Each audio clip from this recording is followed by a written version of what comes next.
people don't come onto social media to buy products. They don't come onto social media to buy, the weight loss product or the skincare product. Unless you're Brandy, because she goes to Instagram to buy stuff. All the time. What if I told you to stop branding your company and start branding yourself if you want to become successful in network marketing industry? So stick around, because in this video, we're gonna spill some beans and tell you what you need to be doing in order to start attracting the right people to you. And don't forget to ring that notification bell and subscribe if you don't want to miss any of our future episodes. So today we're actually going to talk about something that not very often you'll hear other network marketers, leaders teach in their downline, and that's about how to start branding yourself. So what do you think, guys? What currently other uplines teaching their downlines in terms of branding? Well, I know that when I first heard the term, you need to brand yourself, I come from a farming community. And so I was like, what? Like, hot, sear, like we brand cows? Like, what? But in a way, it is. Like, you think of like some of these big brands that are out there, if I were to show you the Pepsi logo or a Walmart sign or any of those, you immediately recognize what that is, what it stands for, what it's going to do for you. And when it comes to building a personal brand, you are your own logo, right? The logo is your face. The brand is your name. And it's what do you stand for? What do you help people do? And how do you help them get to whatever desired result that they have? Boom, we can finish this episode Just right like now.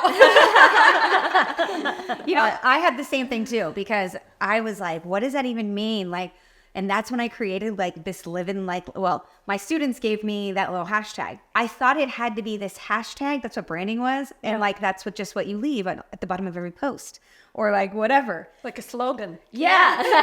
So I'm like, man, Nike created like, just do it. Like, how am I creating a brand that's going to be so catchy? And I just thought it had to be this like hashtag, right? I had no idea really what that concept meant.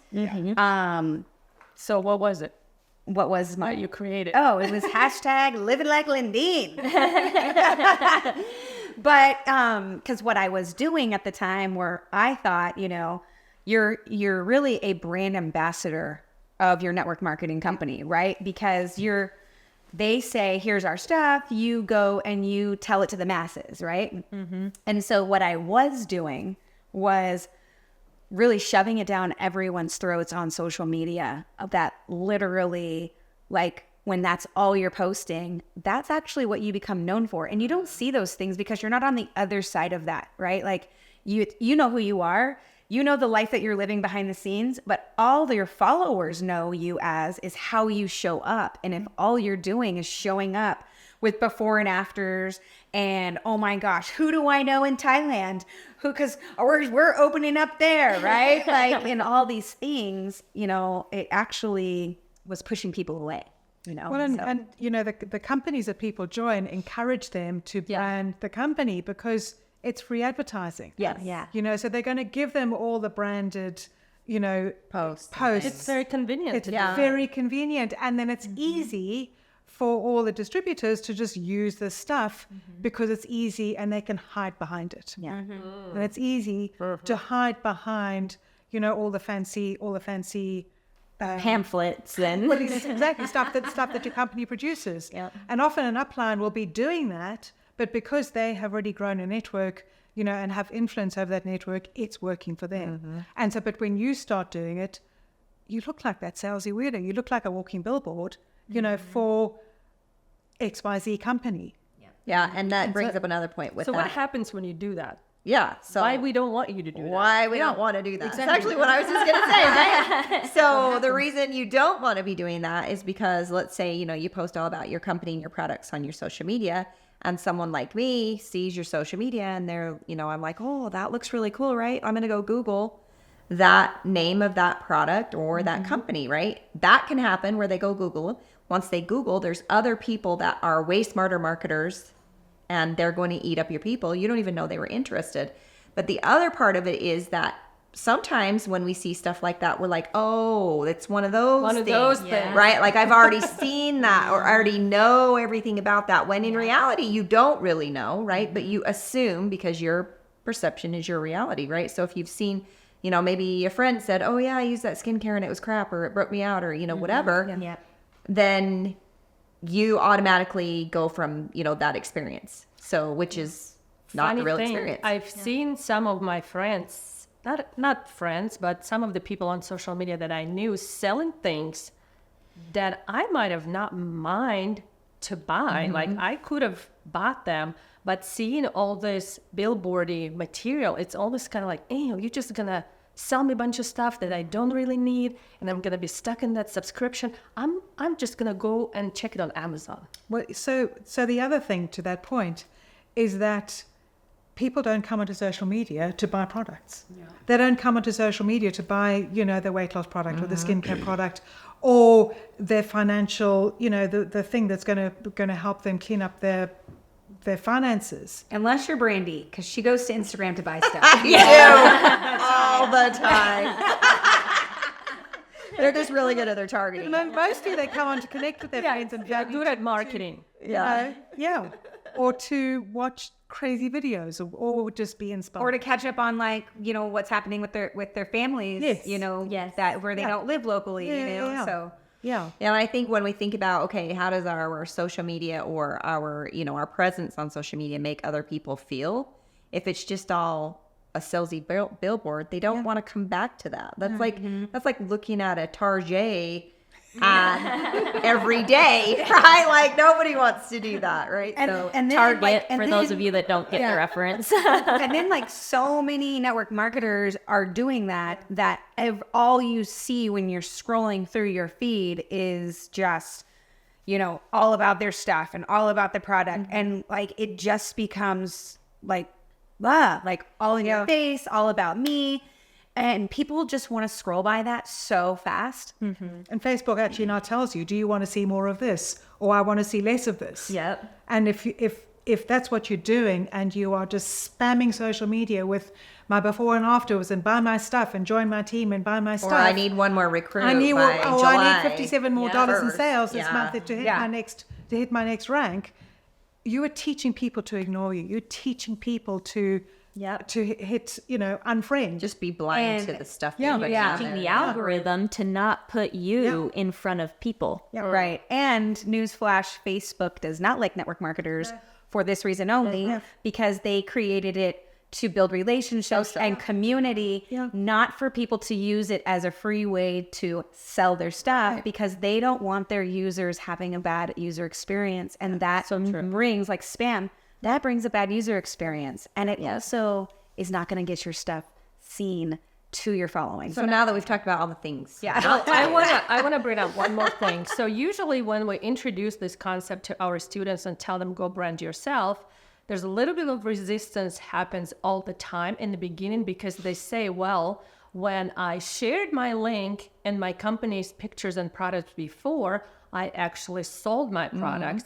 And now when I do the curiosity stuff, the value stuff, it's kind of like not the same. So it seems like what you telling me is not working, and what I did in my upline told me before it actually did. So which one makes sense? Right. So I'm going to tell you that sharing your links and sharing your products pictures work only in the market that know you, like you, and trust you. And you have some kind of already. influence. And this is usually your friends, your Yeah. even parents, cousins, your neighbors, coworkers who are on social media, and they see you posting something new. They'll be like, oh, I want to check it out, right? And they're not going to go and buy it from somewhere else if they know you selling it, because they want to support you. So that's how you made your first sale. But thinking that that's exact concept gonna help you to sell thousands of your products to people who don't know you yet, like you and trust you, this is the huge mistake, right? So that's why if you want to grow your network beyond your friends and family, which is the long-term strategy, I always say that selling to your friends and family, it's a very short-term strategy. And that's why a bunch of network marketers quit, because they don't know how to build that network and build a relationship with that network and then promote whatever you want to promote to that network. Right. So the very first step is to start branding yourself. So just now that you understand why you need to be branding yourself, what are some of the first steps they need to take to do that? Number one, I would start with branding yourself as your name. That's one of the things Yes. that makes me crazy about yes. some Good people, point. right? Yeah. Like they brand themselves as like health and wellness with Carrie, right? Then you're stuck literally in health and wellness for the rest of your life. Yes. Like it could just be Carrie Heim and then Carrie Heim like can Can you menopause explain or more to that? Because they whatever. think right now the health and wellness is the best thing ever. Yeah, right? Why yeah. wouldn't they want to be well, stuck with there's it? things that might happen Yeah. in with network marketing, and this is just the reality of the game we play, right? In network marketing is the company could shut down. Yep. You could get removed from your company, right? There's lots of things that can happen, or maybe your interests change. Maybe you want to branch out and do something else. Yeah. Maybe you want to do, health and wellness, but you're also really, interested in Menopause. menopause. Or maybe something different like Forex or I was just saying Men. We've had a lot of that come up. We've had a lot of the menopause come up. So. We have that. So bottom line, what they should their brand be. their brand should be them, their name. So yours is Kat Krasilnikov, right? .com. Yeah. Yeah. Fran Lobsher. .com. Adrian Linding.com. CarrieHyde.com. Yes. Right? Brandy Shaver. Well, .com. obviously, if you look at Yeah. if you Had to put my middle if you name. look at our journey, we started in health and wellness. Yeah. If we named our brand health and wellness with Beach Boss influencers, we would have to change it completely because Right. now we're in a coaching And then you business. lose, some of the people that you gather. But after you figure out that your brand is actually your name, Yeah. okay, then you've got to understand who your perfect prospect is. That's the second piece, because you can't just be going. I mean, you guess you could go do whatever, be You willy mean not nilly. everyone is your prospect? No, Wait, you mean not Man. everybody with skin wants your skincare no, shoes? they don't. So it's understanding, your perfect prospect, understanding what their pains, I wants, think and we're gonna need desires a whole about. another episode on that. We will. Absolutely. We are definitely going to have to talk about that more in depth. But you can't just be, well, you can go post whatever you want on your social media. But if you want results in your business, then it's, talking to the right person. Because for instance, Adrian, when, you started out in skincare and you're like, I don't even wash my face, right? Like, so if you're talking to Adrian about skincare and makeup and all those things, and she's looking at you like, It's too high maintenance for me. yeah, way too much work, right? So once you've established, okay, brand is my name. Now it's like, what do I talk about? Yeah. That's the next question that we get from our students, where they're like, okay, I get it. Carrie Hyam is my brand name, but what does that Wait, mean? only if you're Carrie Hyam. Only if you're Carrie Hyam, right? Imagine I'm the student. And the student, I'm like, me as Carrie Hyam, the student, I'm like, okay, so what do I talk about? Well, it's different for every person because we all have different hobbies that we love. We are in different companies. Think of it as your company industry. If you're in health and wellness, that's like one leg of your brand, right? Whereas maybe, if you're a mom, sharing stuff to moms is another piece, right?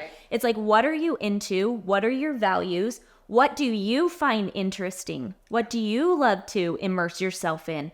Because like attracts like. As you post those things from a place of value, it attracts all of the other yous that are out there to you. Here's another response to how it's gonna make me sell my products. How's it going to make you sell your products? Yeah, branding yourself. Yeah. I was just about to cough. So I was like, So what I'm trying Anyway, to say is that when we tell people just be yourself, share your values, share your interests, they How do I sell my I'm product? not Yeah. going to get Yeah. sales. how do I get more sales? And that's where they get stuck because they think that their products and their company and their opportunity is the only thing that they can promote, and that's the only thing that's attractive to the people that they're going to sell it to, which is absolutely not true, right? That's why when we tell them brand yourself, they became confused thinking that, well, I cannot offer anything to people. My life is so boring and I'm a nobody. Who would want to be with me, right? If I didn't achieve all these results yet. So I was just about to say, on the same side of that, we're not telling you not to post about your company. Right. Yeah. Right? We're not telling you not to post about your products. But let's keep curiosity so that they're not going to Google, like Brandy just talked about. And let's come from a place of value. What are the pains and problems that your perfect person that you want to work with or you want to sell to are going through right now? What is their biggest dream and desire? What are the benefits? Not the features. Not the features, but the benefits of what your product or service can provide. And then you write your curiosity posts. You do your lives based around that, keeping the curiosity. I promise you that when you focus more on how you can help the person with the product, that's when the people come to you in droves. Yeah. Usually that's the thing I tell our students. You need to learn how to promote yourself as someone who can help Yes. that person that need your products. And the rest is going to happen by itself. Yeah, and how many of us believed that when we were told at first? Because I was like, there's no way Yeah. this is gonna What work. are you talking What about? are you talking about, right? And I almost felt like when I started to learn this game, that I felt like it was such a long way around, because I'm a very direct person, right? So like, I'm like, you just tell them what you got, and whoever's gonna buy it's gonna buy it, right? But that's where that personal branding, that wall comes up that we were talking about earlier, right? Because they don't know how much you actually care about them and what you want to help them with until they actually know how much you care about them and how you want to help them, right? So it's kind of this catch-22. But it seems like this big, long way around, but it's actually faster than doing, you know, the spammy stuff. And, also though, about like thinking it's that long way around, because that's what I was thinking too. But here's the thing, I didn't wait till I understood all of it, and so if you're listening to this, you don't have to understand how this all works. Like, I was just doing the things, figuring it out. Trusting the process. Yes, trusting the process, because it had been done before me. It had been proven, like, it works, right? Yep. And so I was just taking action and waiting for my brain to like catch up to everything. And it did. It did when I needed it to, right? And I didn't get ahead. It just like, as I needed to, as I was taking that action and just showing up, I started to get it. It started to click. It made more sense. And then my business was getting more traction, right? Like, I had more people reaching out to me, right? And it was awesome. So you don't need to, I have to understand how all this works before, but no. And that's like one of the biggest other things too, is like, just start taking action. And this stuff will make more sense as you evolve as the entrepreneur. So, and what I was going to add to that was, and I say this all the time, is that network marketing is a relationship business. And so sharing about your life, sharing about the things that inspire you, sharing about the things that you love, about your family, about the things that make you excited in life, the things, it could be talking about your faith, but talk about the things that are important to you and people see you as a real person. And then when you create curiosity around the benefits of your products, or you go live and you talk about, talk about network marketing, and teaching people how to build their businesses effectively online. But when you start adding value to people's lives, and then start having conversations with people as a real person, really caring about them, that is when people understand, and that's when you build those deep relationships that when you get customers, they will stay customers of yours for life, because you cared more about them than you did about you getting the sale, than you did about them joining you, that you were genuinely interested in them, in their struggles, in what their dreams and desires were. And that is the difference between, old school network marketing and the way that we teach. Is the difference between pushing and then pulling. So I want to eliminate the confusion if it might be happening. We're not telling you never mention your products or your company. You actually have to promote your products and your company, but in the community, in the places where people already know you, like you, and trust you. And your personal profile is going to be that place in the beginning, because it's all your network of people that you knew all your entire life, right? So usually our Facebook profile is like a little bits of pieces of friends that we met along the way. So somehow, some way, they already know you, like you, and trust you on some level. So it makes sense to do that, right? But as you learn to grow your network, your profile will become almost like a window at a store, right? It's kind of like, and if you flash in those things like, oh, come here, buy my stuff, you're going to repel all of those people that don't know you, like you, and trust you yet, because they're going to think you're just a spammy weirdo who's going to sell them a bunch of expensive things that they don't need.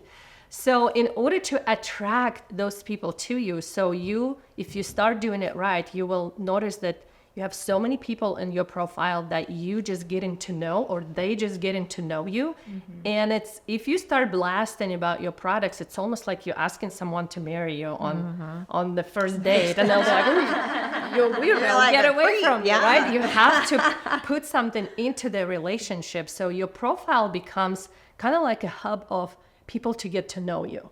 Yeah. Right? And once you know they're the right people, they're looking for solutions that you providing, and you build relationships with those people, then put them, and we call it actually funnel. I'm kind of spilling some beans here.